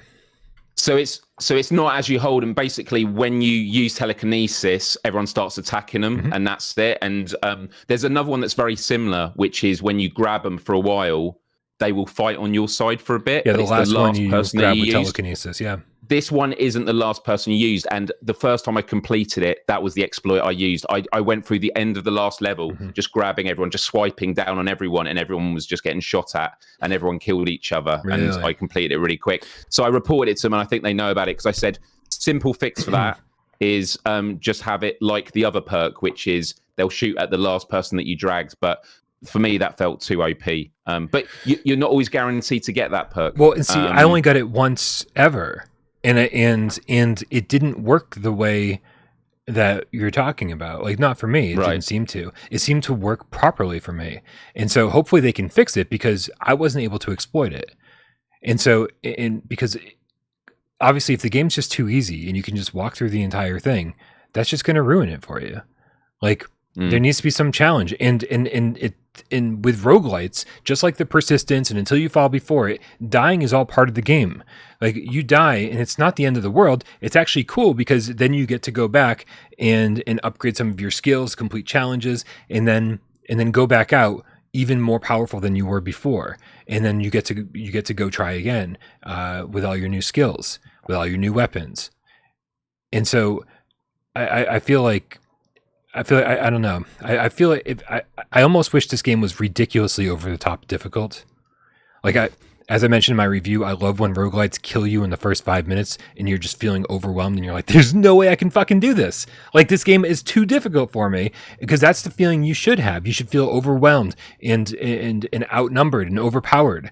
And then slowly over the course of a few hours, you start to feel like you can take on the challenge because of the upgrades you've accumulated, and because you're getting better at the game naturally, right? Just from playing it more. And I feel like one of my bigger complaints with Synapse was that the first time I played it for an hour and a half without dying. And I was like, I would have been happier if they killed me in the first 5 minutes, which is a strange thing to say, but I think that's necessary for an endlessly replayable roguelite. Yeah. Someone in the chat was asking, is there a difficulty choice there? There's no difficulty. Oh, well, each time you go back in, it gets harder. But then you get to choose between the 3 depths and that.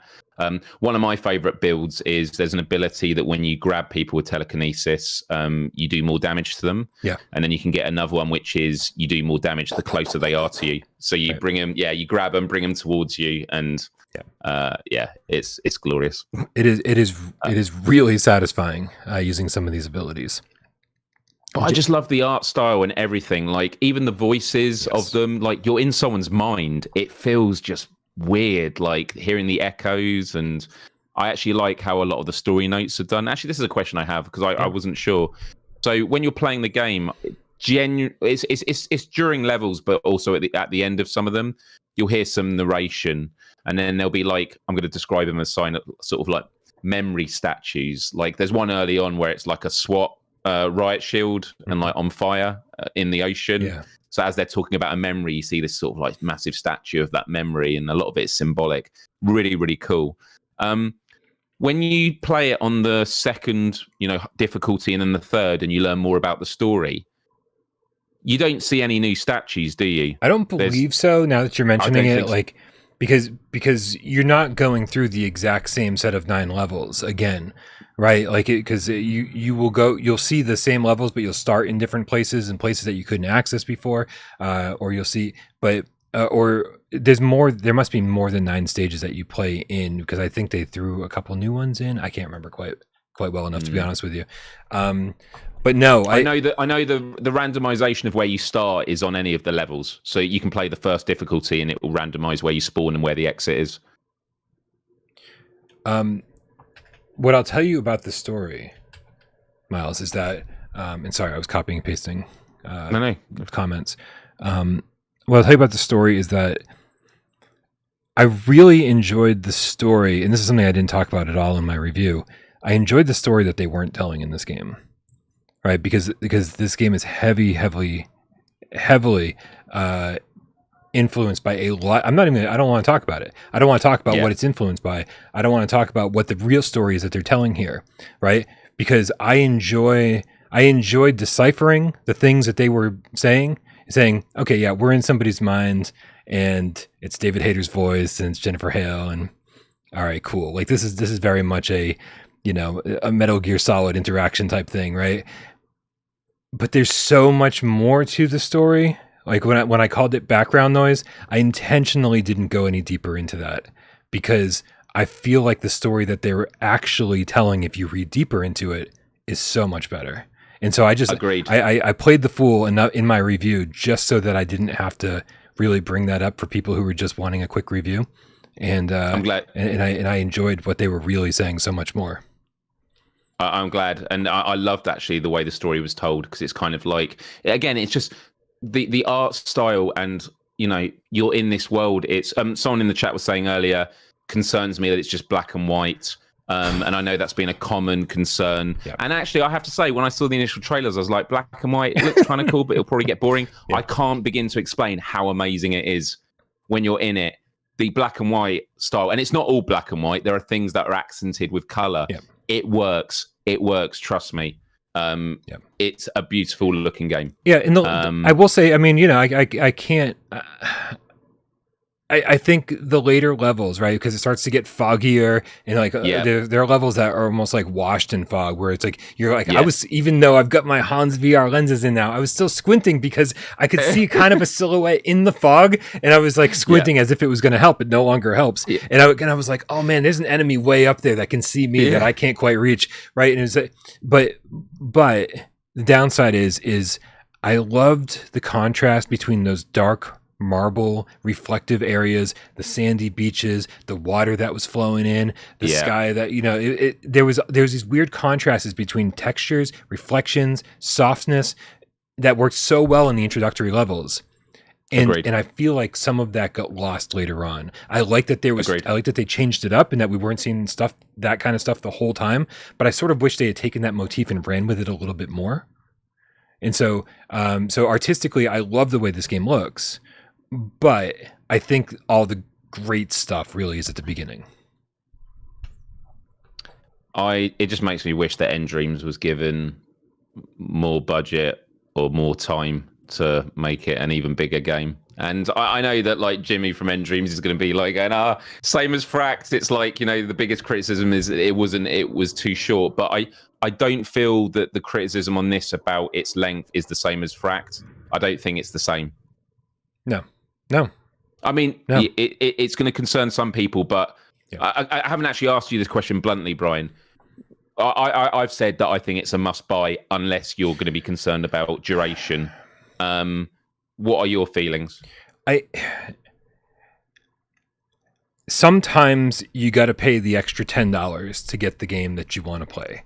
Right? Sometimes you're going to pay a little bit more for something that doesn't quite deliver every little thing that you want. I do feel like that this is a must play. Like I said, like the feeling of playing this game, I can't overstate.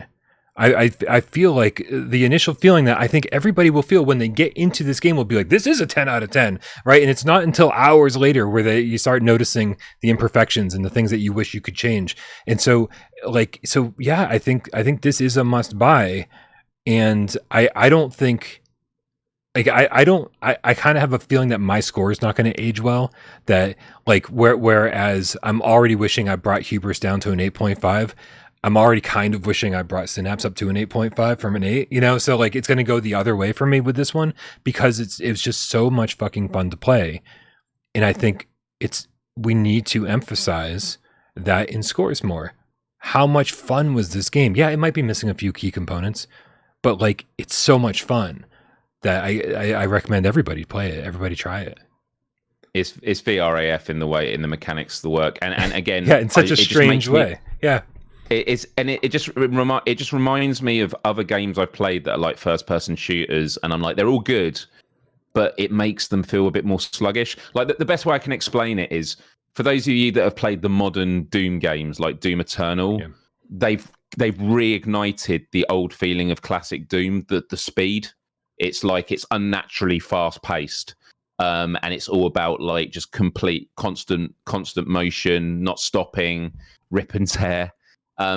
Doom was something that came to my mind when I first played this game in the early build, and I feel it, which is you can just keep the speed of it. And, you know, and again, you can play it where you're a bit more cautious, but when you start learning how to vault over walls and stuff, and the fact that what I also love about the mechanics of this game is you do not get punished for falling from high heights. Mm-hmm. If you fall into like water or ditches, it just respawns you. You don't take health knocks for stuff like that.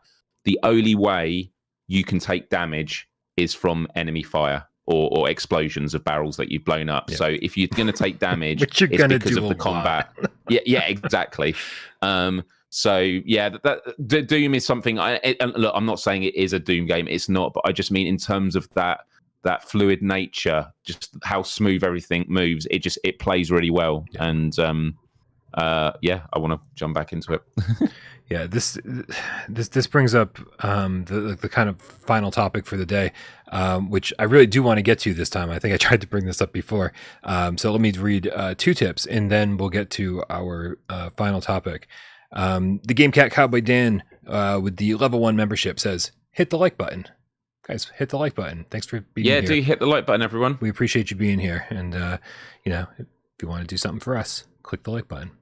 Get in my belly. GameCat Wilkins with the $10 tip says, "I just want more time for PSVR2. I work way too much." Dude, you'd be surprised how much I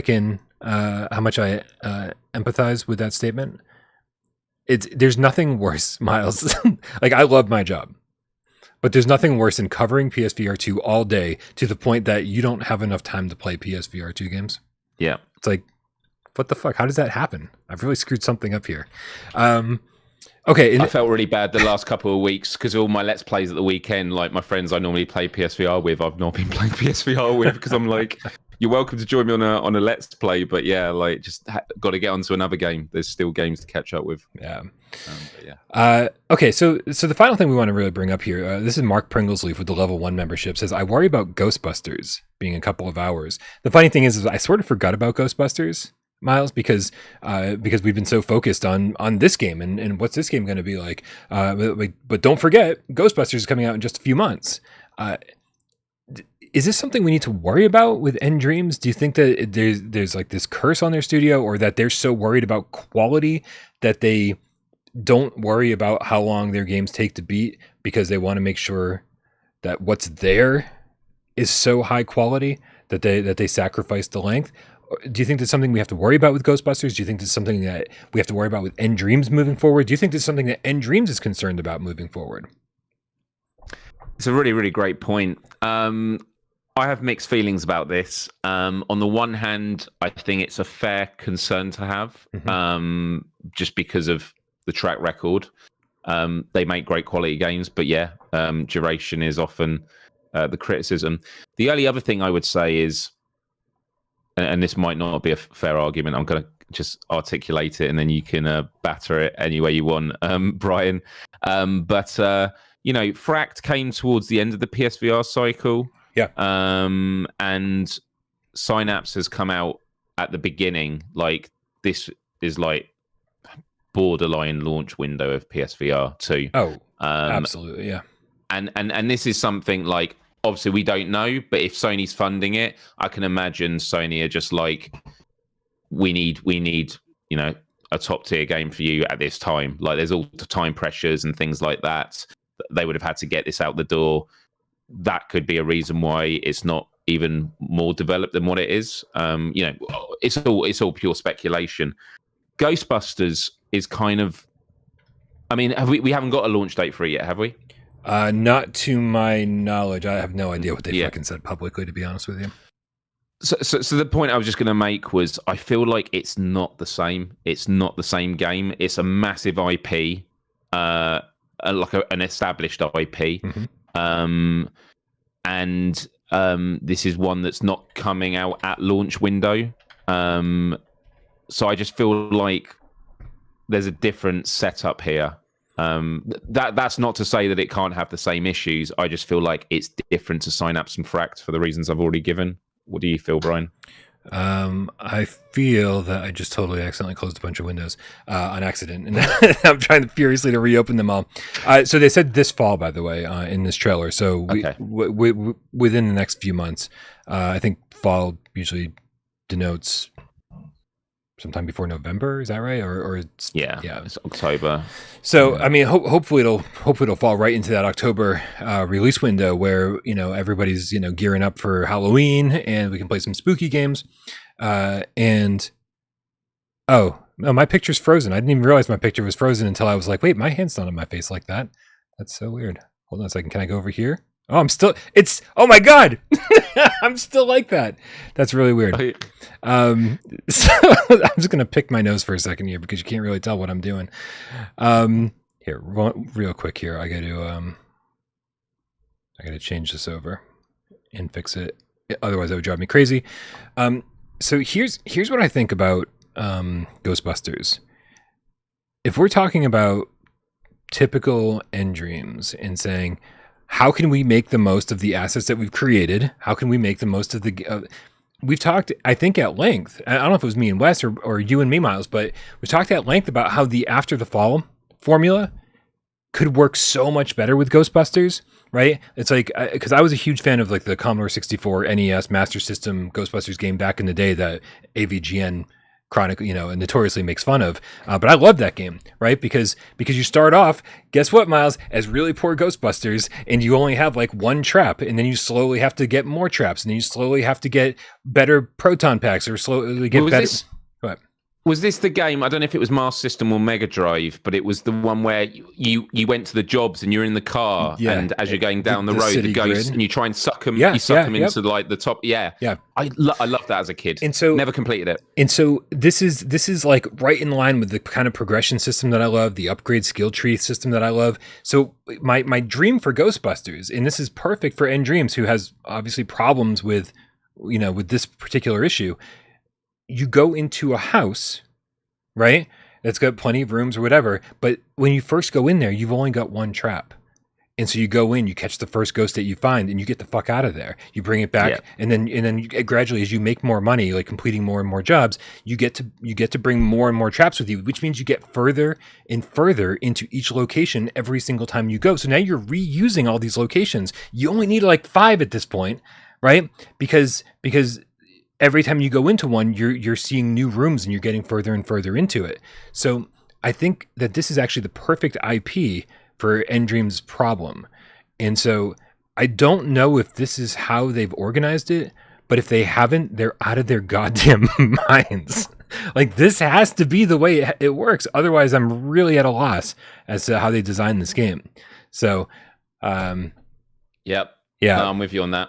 I don't know if you saw that Wes in the chat mentioned Studio Elevation, which is nDreams' AAA studio that we haven't seen anything from yet. They recently opened that, and so this core nDreams team, isn't going to be the team that we see the blockbuster AAA games from. So I do think, as Wes kind of alluded to, that we're going to see a lot of great stuff from nDreams. Under the nDreams label, but the really big AAA stuff very well could be coming from their bigger team, Elevation. So my fingers crossed that they know what they're doing over there. I do like the main criticisms for these nDream games is, why didn't you? This is good. Why isn't there more of it? And that's not just like, but it's not saying, oh, it's a good game, we want more. We feel it's lacking, like it deserved more because you've nailed something here. Although again, I feel less of that with Synapse. It's just that I love Synapse so much that I just feel like, and this isn't even a criticism just for nDreams. There's a lot of games that I play just going. I mean, I've even done it with Beat Saber. Like Beat Saber, like the multiplayer is so bare bones. It's great. I'm just like, why is there no progression system or customization for your characters and stuff like? Yeah. But this is getting towards kind of the what's it called? The metaverse that everyone wants. We want more personality. We want to be spending more time in these worlds that we love. So yeah, it'll be interesting to see. I wanted to pull you up on what the subline was for this video, the nDreams VR dilemma. Yeah. I mean, we've touched upon it, but the dilemma being that. Well, that I think just what you said is that we love the games that they make, but the biggest criticisms are we want more of it. Yeah, and I mean, I think we would have loved, dude, a final boss. I know I'm just gonna keep fucking saying this till the end of the time. A final boss in Synapse would have made a world of difference for me. Like that. Agreed. Because it's just, it just feels so uneventful, right? And honestly, if I don't want to like start creating impossible scenarios for nDreams to meet, right? But it would have been, it was so cool that when we saw that first boss halfway through the first run, and then I died on like the second level, he showed up like long before I encountered him as a boss, and I was like, oh, now he's just a regular enemy. And it would have been so cool if at the end of each run there was a different end boss that started showing Then up got introduced as regular Yes. enemies, and then of course Which then a giant final boss that you only see as the giant final boss into your third Right. run. And I know that I'm suddenly making that like, you know, I'm suddenly adding like impossible goals to Synapse, right? It's not something that you can just patch in or something, but that would have been my ideal way to play through this game. I agree. I think it's a great idea. And this is the thing is, because obviously nDreams will be tuning into this at some point. Whenever we make these criticisms, it's always with the empathy and compassion, knowing that development time takes a lot of time and effort. We don't just expect this is stuff you can stand up and go, oh, look what I just pulled out my ass. Here's two new bosses that you can fight. Right. Like this takes a lot of work. But the reason we bring it up is because we see these as excellent games that have potential to be even more. And I'm really curious to see how Synapse does. I just the leaderboard and like just having time attack modes would just be such fucking cool things. But it is what it is. But the guns feel great. I can't wait to hear all the GameCat's thoughts. And because it comes out on July 4th, Will Smith Day, I'll be doing it as my Let's Play a week on Saturday. Maybe. Excellent. Two more tips, Miles. We have Andrew Bailey. And Andrew, sorry, I completely missed this one, so thank you for pointing it out. He with the $2, he says, congrats to Wes for his new role at Impact Reality. Yeah, that's Wes also gets to work in VR full time now, which I think really is kind of the goal, right? Wow. Right. I didn't know that. Yeah. Huge congrats, man. So thank you, Andrew, and congratulations again, Wes.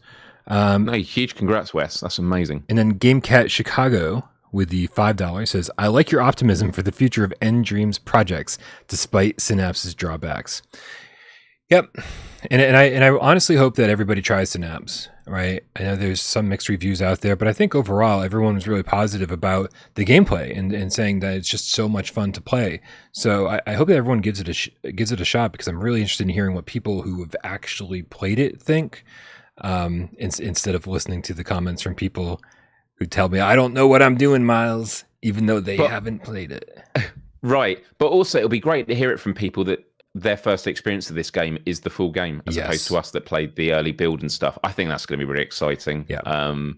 So yeah, I just can't wait to hear people talking about their different builds and stuff like that. So yeah, I've said it before. I've said before, Miles, I'm not a beta tester.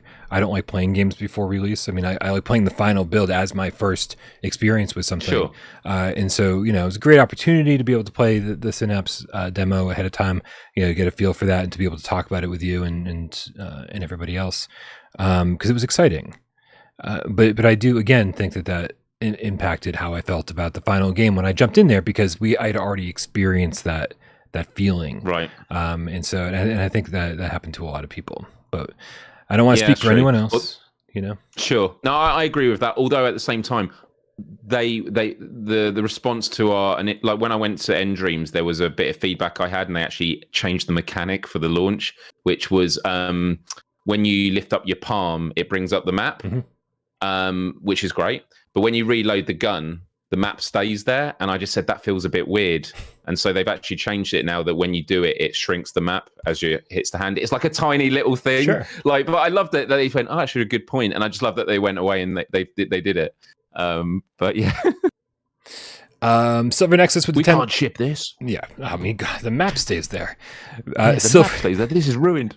Silver Nexus with the $10 tip says, I haven't heard any mention of pizza, but just in case, here's some tip money. Thanks, man. Silver Nexus, very kind, always very kind with the donations. Absolutely, and I do want to say, I have lost all love for Kelly Square Pizza. I'm done. I've had too many bad experiences. Like, it's just it used to be 1 out of every 10 pizzas wasn't so hot, and now it's like 50-50 chance. And I don't want to roll the dice anymore, man. I don't want to roll the dice anymore. So I'm currently a free agent. I'm looking for a new pizza place to call my own. If you guys know, and if you guys know any fucking contractors in Massachusetts that want to redo my kitchen, God damn it, dude, I can't find anybody. I've had 2 different contractors come look at my kitchen. And they won't do it. Without Parole, pizza is definitely the future.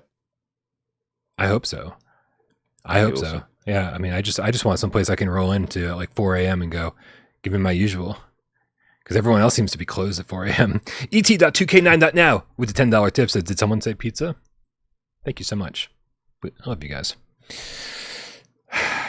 Nihilist Ryan in the chat says, how can anyone screw a pizza up? Let me go full screen for this because we need to have a chat. Even get me started. There are many ways. There are many ways to screw up a Here pizza. Here we go. So when I used to get pizza from Kelly Square Pizza, the delivery guy would hand it to me, and I would take the box, and like my hands would fall just a little bit because it was so heavy. Right? I always order extra cheese and extra toppings, whatever. Like when it comes to pizza, I want to spend the extra money because I want that pizza to be as enjoyable as possible, right? Don't worry about the money. It's still pizza. How much is it going to cost, right? But pay for the extra cheese, pay for the extra toppings, whatever it takes. Make sure you're going to have a good experience. And so frequently lately, the pizza guy hands me the box, and it's like, is there anything in here? Like it used to it used to sink. It used to be so heavy. And I used to like look at it in the elevator on my ride up and be like, this is going to be so good. Cause it was just like a sea of cheese, right? I was like, I'm going to be in a food coma in minutes. It's going to be great. And now I look at it in the elevator and go, not even really that hungry looking at this thing. So it's the quality level, Miles, has taken a complete nosedive. And oh man, and it's really sad, right? Because their prices just keep going up, and I'm like, well, I'm not going to fucking pay more for shit that's getting worse. So yeah, I was gonna tell a pizza pun, but it's too cheesy to show. I'm so fucking done with you. We should have ended. We should have ended the show at numbers. Oh my god. All right. Yeah, any contractors that want to come do my kitchen without parole@gmail.com, hit me up. I don't know if that's going to be a thing or not. But I'll tell you, I didn't think anyone's going to send me timestamps on Wednesday, but that happened. So I might as well put the request out there into the universe. So we'll see what happens. All right. Did we tackle all the chats? Did we get everyone covered? We did indeed, Brian. Excellent. Well, in that case, Miles, it is your turn to host 20 questions. Do you have a game picked out? I do indeed, Brian. That is scary. I'm going to put the timer up right now. Everybody in the chat, please help me out. I'm going to need all the help I can get because, dude, it took me like literally 45 seconds to realize Miles was talking about Independence Day, the movie. So not in good shape today. All right. The movie?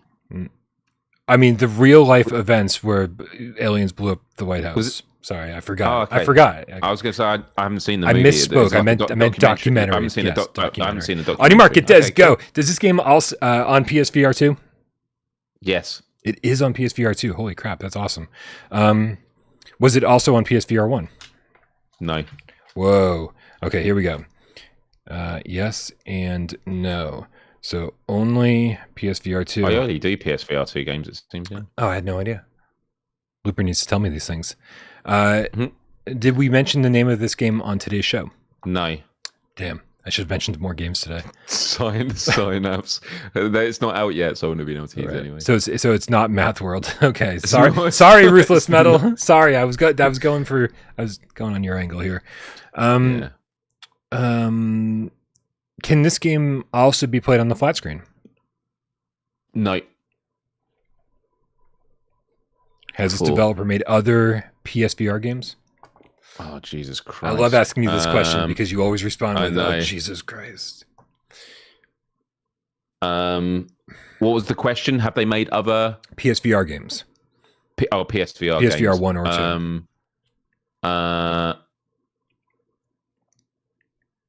Having a quick look. Yes, they have. Ooh. I didn't know that. I've learned something. Okay, so a PSVR 2 game that wasn't out on PSVR 1. The developer also made other PSVR games. Okay, I'm going to go with Rypop. Do you have... is it a rhythm game? No, 6. That eliminates quite a bit. Looper the Underground Game Cat with a €2 says Miles had FNAF on April 14th. I don't know what that's in reference to. Five Nights at Freddy's. Malkaya, the Soul Reaping Game Cat, with the... He's asking if it's horror.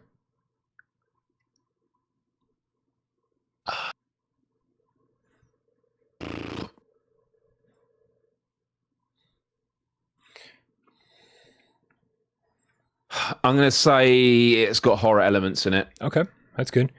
Are those horror elements zombies? No, Okay. 8.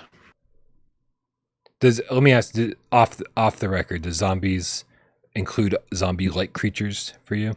No, it doesn't. What? So if there's zombie-like creatures?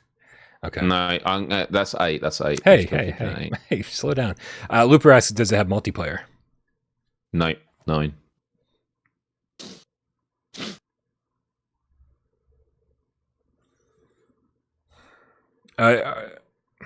It can't be Hubris, Brandon, because Cyborn hasn't made other PSVR games. Et.2k9.now says, has Miles played it this past weekend on stream? No, 10. That eliminates about 6 games. Yeah, that's actually quite a good one now, isn't it? Yeah. Would you consider this mostly to be a puzzle game? Yeah. Is this game known for being super clear in the headset, running at 120 FPS, 4K? Well, I mean, it was clear, but I don't think it's what you're alluding to. It's not like it's not Red Matter 2. It's not known for that, no. But it's a clear looking game. Yeah, sure. Okay. 12. Yeah, not Red Matter. There's one question you haven't asked, which I think will really help you out with this. That is normally asked.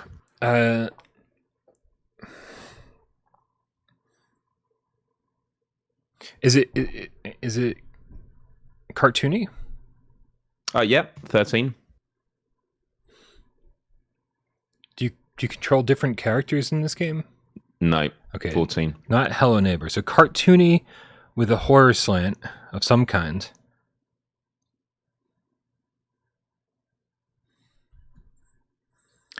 Wait, goddamn, PSVR2, cartoony with a horror slant. It's not like there's been that many games. It can't be budget cuts. There's no horror slant in budget cuts. The Last Worker, good. Okay, yeah, everyone's asking if it's got full locomotion. Let's keep asking questions. Yeah, it does. Has full locomotion. Rypop says, is it based on a known IP? This is the question. Yes, it is. 16. Oh my god. Is it a Walking Dead game? No. 17. What was the answer to the puzzle question? Yes. Yeah, it's a puzzle. So it can't be Last Labyrinth, West, because it's got full locomotion. Looper. It's so funny. I was just talking about this game. Does this game feature dinosaurs? It does indeed, Brian. 18. Is this Jurassic World Aftermath? Collection? It is indeed, Brian. 18 with Nick the Game Cat Howell getting it first. So well done. Wow. That's crazy. I was literally just talking about in voice chat earlier today, being like, now that I finished Synapse, like I feel like the world is, like wide open. I don't have any review keys right now. I don't have any deadlines, not really. And so I was like, what games do I want to play for review? And so I got to plug away at Survive over the next couple of weeks and knock that out. And so I'm going to play a couple hours tonight with some of the cats. But Jurassic Park came up. I was like, I just kind of want to play something simple, and I feel like Jurassic Park will scratch that itch. Dude, I'd love to hear your thoughts on it. I've played the first 1 to 2 hours of it, and I'm going to be doing a full Let's Play. I was doing it on the launch Let's Plays.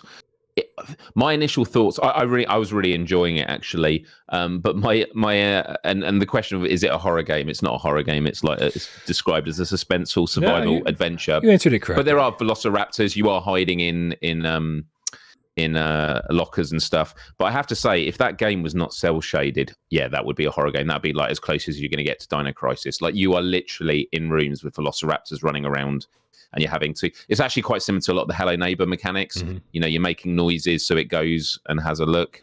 But some bits got so tense that I just ran out the locker at them. Just said, "Take me, take me." But yeah, it's really, really cool. Wow. But it's I was saying I've had to learn with live streaming actually, and that was an example of when I didn't know it was because of the display is on live streams. Games look so dark, so you have to turn up or down the gamma. Mm-hmm. Is it the gamma on the settings? Yeah. Just so that, and this was a game that like people could not see a thing. I was like, wow, the Velociraptor's there, and everyone's like, I cannot see for shit. I can't see anything.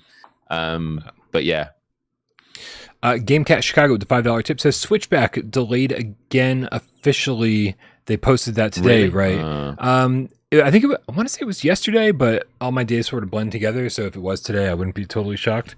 Yeah, Supermassive put out a notice, which I got to say, I'm really thankful for. They put out the notice, and I actually really appreciate the way that they tackled this from, you know, from when they first started talking about the patch, because they didn't promise, you know, hey, and June 29th, right? They said, hey, we're working on a patch. We've heard all your complaints. It's going to be this massive patch that addresses everything, you know, from graphics to whatever, and to load times to resolution, lighting, textures, everything.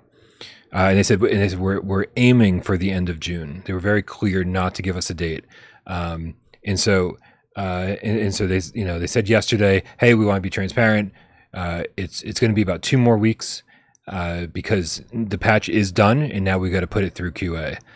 So I'm, as far as I'm concerned, take all the time you need to get that shit done. Yeah. Because Switchback was real messy at launch, and whenever they get this patch out, I want this to be the definitive patch that says, well, this is what Switchback is now.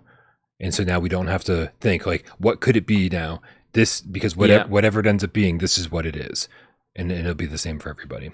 So yeah, I'm really looking forward to it. And I have to say, whoever the community manager is, like, huge love for him, because when people respond, some people just saying, actually one of the top ones was like, it was my most anticipated release. It came out, felt rushed, last gen visuals with blurriness and texture pop-ups, no collectibles, no real headset haptics, long load times between levels, etc.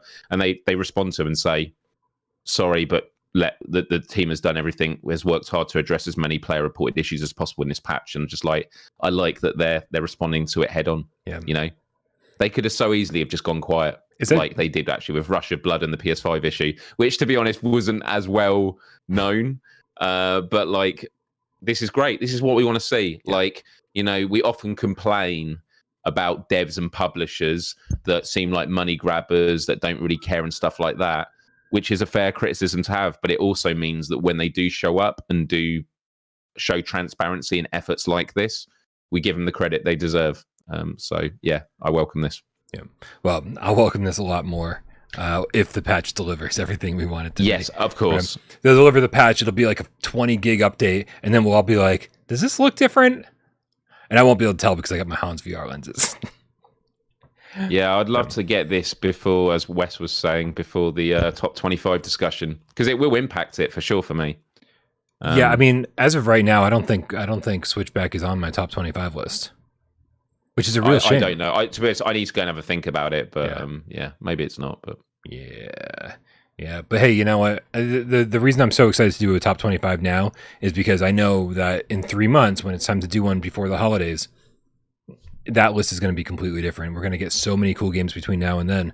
And so if Switchback happens to be one of those games that ends up in the next top 25 because of this patch and doesn't make this one, that's just, for me, that's kind of bonus. It's like, oh, good, a good excuse to revisit this game and kind of fall in love with it for the first time.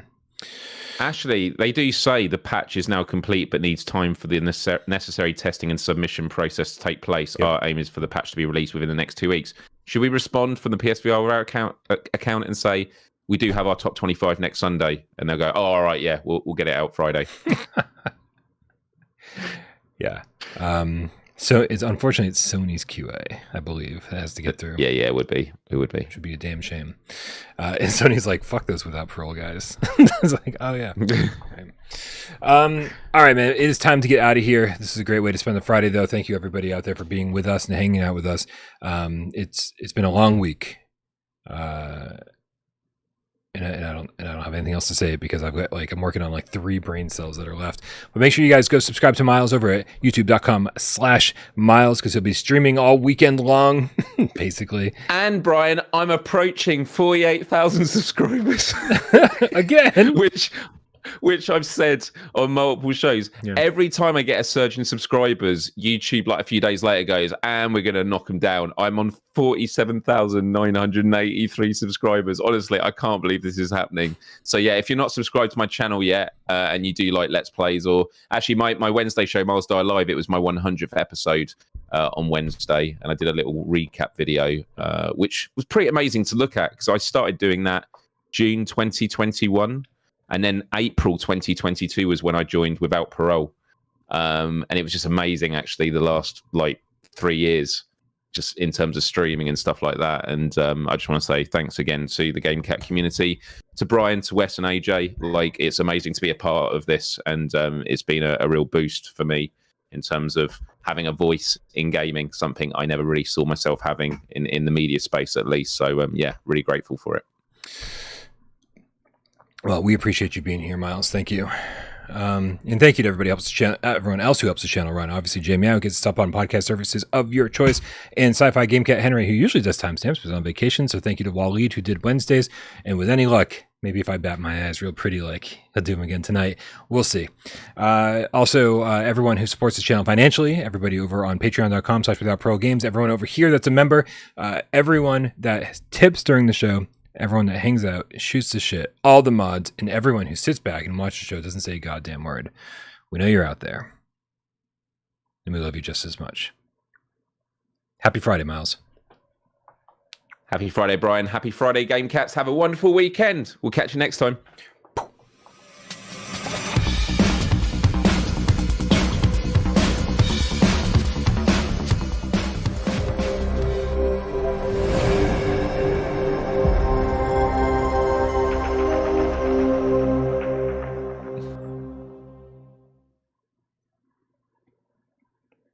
So you want to go play some Math World, Miles? Has it got multiplayer? No, but we can just sit in a party chat and play the same. Oh, yeah. We can play the same events at the same time, and then we can see who can beat each other. Sure. How much does it cost? It's 2 plus 9 plus 10 minus 7 divided by 2 times 2. Yeah. Plus 3. Cool. Well, that sounds like a good deal. All right. I'll get my credit card out. GameCat Chicago with the $2 tip says, thanks for everything, guys. Thanks for everything, GameCat Chicago. Thanks for everything, GameCats. We love you so much. Have a good weekend. Good night. Bye-bye.